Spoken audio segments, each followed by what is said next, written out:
Magandang hapon sa inyong lahat. Ito po si Herbert Curia, author, promoter ng Acritics Promotion. Ang ating boses at konstruktibong kritisismo, opinyon, komentaryo at konsultasyon sa liging ito. Kakibat ang ating pananalig sa ating banal na Panginoon Diyos, banal na Panginoon sa Kristo at gabay ng kaliwan ng kalibang ng Santa Maria, ay hinggil sa issue ng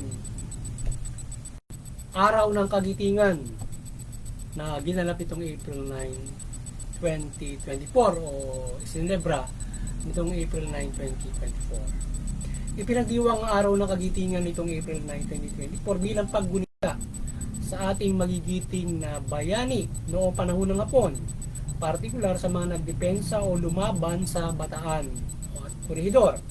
Sa araw nito nasakop ng mga Hapon ng Bataan o pagbagsak ng Bataan o depensa ng ating kasundaluhan at mga Amerikano, etc. etc.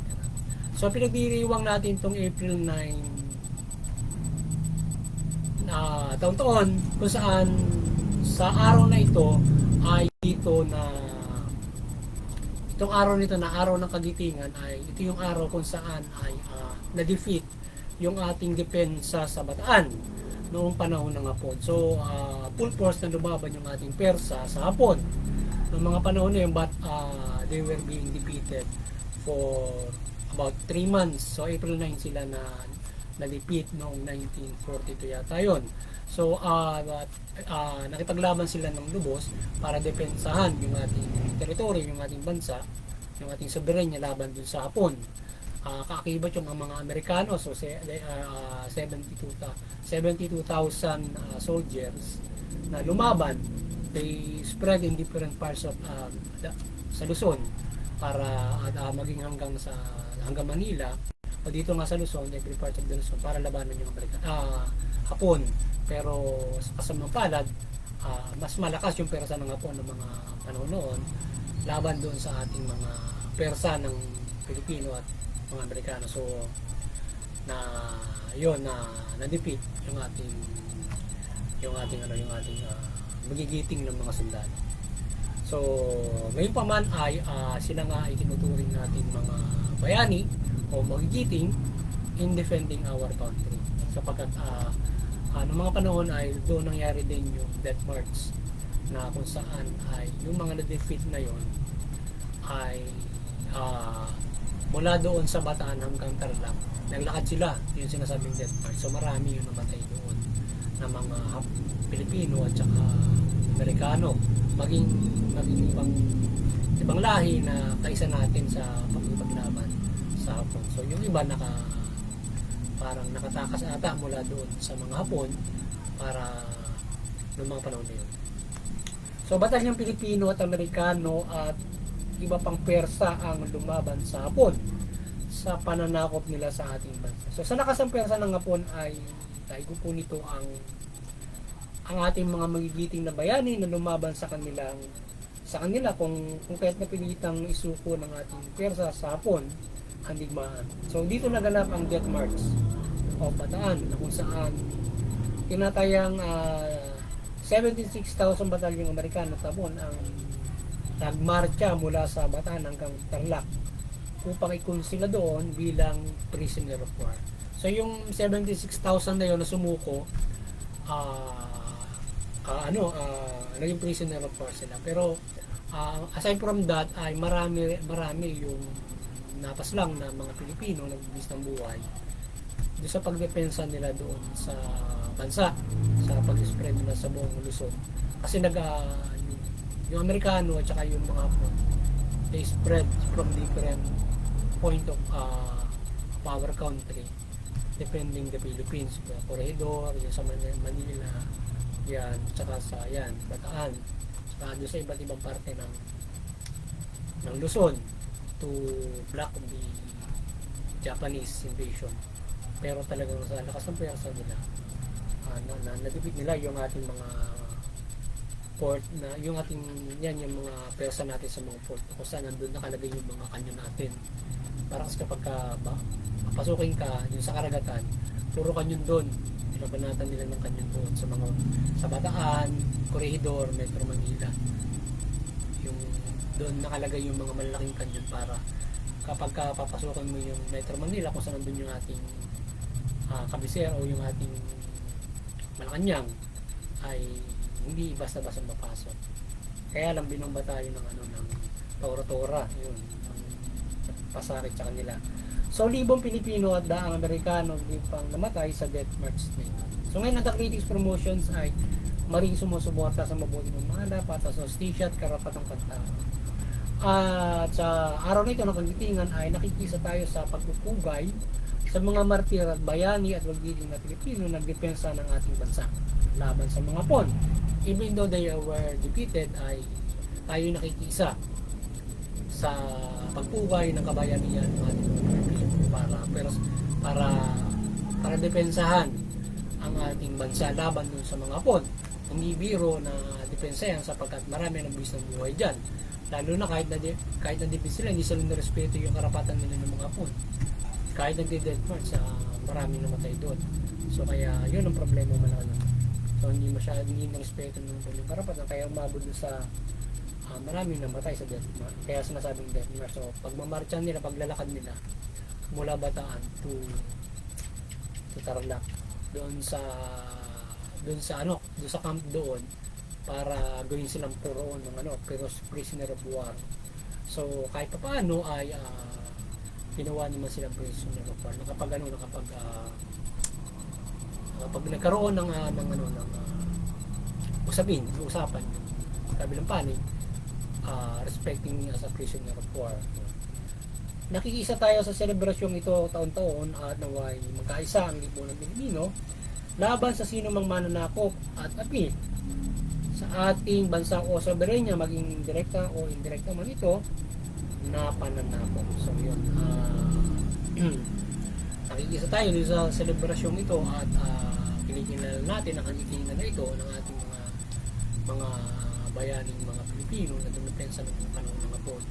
Hindi lamang doon sa yung lahat ng pagdepensa ng ating mga Pilipino sa panahon ng Hapon ay magiting na kanilang ginawa, maging nasa pamahalaan or maging non-government armed group or maging civilian na nakisa upang depensan ang ating bansa laban sa Hapon. So tayo nagbubugay sa kanila sa kanilang pagsasakripisyo, magbibigay ng buhay, lakas, persa, lakas ng loob para depensahan yung ating bansa. But even though we are being defeated from that time, ay patuloy rin lumaban yung ating mga kababayan na laban sa Hapon.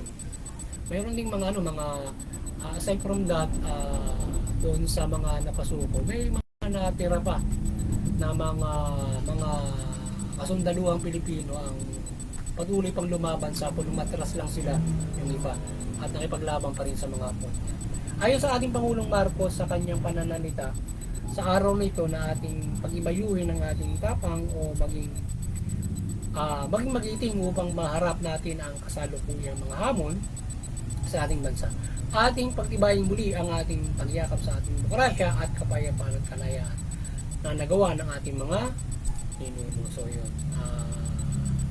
maging ehemplo ang kagitingan ng ating mga ninuno sa pagdepensa sa ating bansa at higit pa natin ito upang hindi tayo masakop na mga mananakop at maliban dyan maging sa pagtatanggol ng mabuti laban sa kasamaan at pagtataguyod ng mga makadiyos na pamumuhay. So yun. So ating gawing ehemplo yung kabayanihan o kagitingan na ito ng ating mga bayaning Pilipino ng panahon ng Hapon, para at hindi lang panahon, lalo ng panahon ng Kastila, para patuloy tayo nagkakaisa to defend our country from foreign invasion o mga mananakop na bansa, direct naman ito o hindi. So sa panahon ngayon kasi ay aside from direct, mayroong indirect na invasion kagaya noong imperialism. So through imperialism pa sinasakop tayo indirekta ng ibang bansa. Halimbawa, isang bansa sakupin tayo through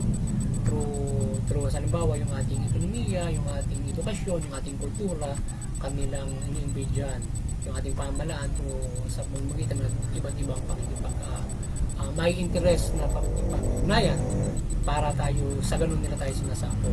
So yun ang hindi maganda roon. Kaya dapat ay tayo magiting dyan na hindi natin dapat pabayaan na tayo ay direct or indirect sa COVID tayo. At ngayon ay yung mga kinaharap natin, itong China na nagkakaroon ng agresyon na sinasakop naman nila yung ating EEC. So hindi maganda yon kasi we have to defend our EEC or ating karapatan at hindi nila dapat yon balasubasin sapagkat EEC kailangan natin yon dahil sa doon tayo nangingisda. So doon tayo, may mga kabuhayan tayo na nakukuha sa EEC natin mula pangingisda at ilang yaman dagat na nakukuha roon, mga mineral. So yun ay karapatan natin na pagyamanin yun at kunin natin yung kasaganaan na yun at hindi doon sa ibang bansa. So maaari tayo makapayag na sila ay makisalong mangisda doon kung wala na silang napapangisda doon sa kanilang teritoryo o kanilang EEC. So pwede naman tayo maging open doon in a proper talk, pero hindi sa pamamagitan napapayag tayo sa COVID tayo nila at pastusin yung ating karapatan o lalong-lalo na doon sa pagpapahiral ng international law na UNCLOS nga. So yun, kaya tayo ay maging magkaisa para protektahan natin ang soberenya at maging iisiman na karapatan natin through international law na pag-claim noong karagatan na yan o additional territorial rights para naiisip kung tawagin yan additional territorial rights na nakinikilala at ibinibigay na ang international law, UNCLOS ang nagpapairal niyan ng karapatan natin dyan sa bawat mga bansayaan in land and in yung sa iba yung sa inland yung UNCLOS ay sa sea, yun ay United Nations Law of the Sea. So, meron din sa land. Pero yung UNCLOS sa sea, sa Law of the Sea yun. So, maging ehemplo ang kagitingan ng ating mga linunungan sa pagdepensa ng ating bansa at higitan pa natin ito. So, yun, sana higitan pa natin yung kakayanan ng ating mga ninuno para protektahan yung ating bansa o yung ating soberenya laban dun sa mapanakop na bansa. Yan, mga nais tayo sa kupin directly or not. Yan. So muli, maliwanagan ni Bandala Santa Maria ang ating bansa mula pamahalaan ni Lipunan Pilipino at ang ating magkaisa tayo sa pagtalima ng mabuting balita. At yung ating pamalaan, mamahala ng mabuti, matuwid, tugunin yung karapatan. Yung mga may sumunod sa pamalaan, sa ganyan iiral yung kapayapaan. Kung meron yung kapayapaan, dadali at mapapabilis ang ating kasaganaan or kaunlaran. So sa gayon ay makapamumuhay tayo ng mabuti, masagana, mapayapa. At may kaligtasang espiritual mula dyan sa pagtalima natin o mula doon sa pamalaan na mamahala ng mabuti, yung mamamayan sumusunod sa pamalaan. At isa na siyempre yung kabuuan ng mabuting balita. Parte lamang yan ng ating pagkakaroon ng kaligtasan spiritual kung tayo ay matututong sumunod sa ating pamalaan, yung pamalaan matutong mamahala ng mabuti. But that's only a part part of our salvation pagdating ng takdang ng panahon. So yun, muli ay magandang hapon sa inyo lahat at sana tayo ay patuloy na gabayan ng ating banal na Panginoon Diyos upang protektahan natin ang ating bansa, tayo protektahan sa ating pamumuhay at pagkalooban ng pagpapala ang kapayapaan ng buong mundo at ang bansang Pilipinas. Magandang hapon sa inyo lahat at God bless you all.